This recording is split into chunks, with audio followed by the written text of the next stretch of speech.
What if I told you that your anxiety about money, your fear about tomorrow, and your sleepless nights worrying about bills were spoken about more than 2,000 years ago? Jesus looked at ordinary people working hard, struggling to survive, feeling afraid, and he said something radical.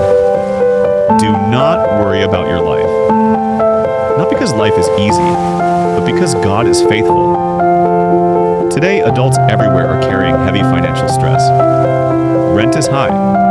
Jobs feel uncertain. Inflation keeps rising. Saving money feels impossible. Anxiety has become normal. But Jesus never treated anxiety as normal. He treated it as a burden God never meant you to carry. He said, "Therefore I tell you, do not worry about your life, what you will eat or drink, or about your body, what you will wear." Jesus was speaking to people who lived day to day, wondering where their next meal would come from. People very much like us today. Then Jesus asked a question that goes straight to the heart. Can any one of you, by worrying, add a single hour to your life? Worry feels productive.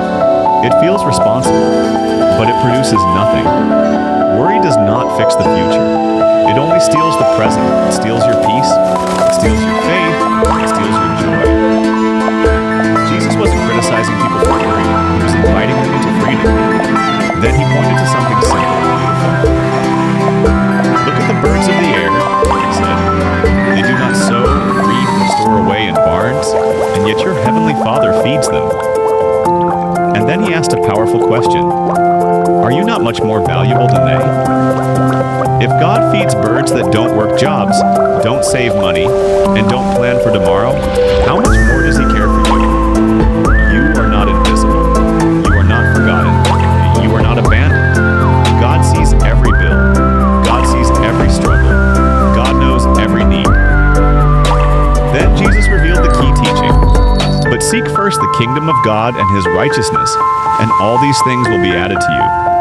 He didn't say, ignore your responsibilities. He didn't say, stop working. He said, don't make money your God. Don't let fear rule your heart. Don't trust tomorrow more than you trust God. When God comes first, peace follows.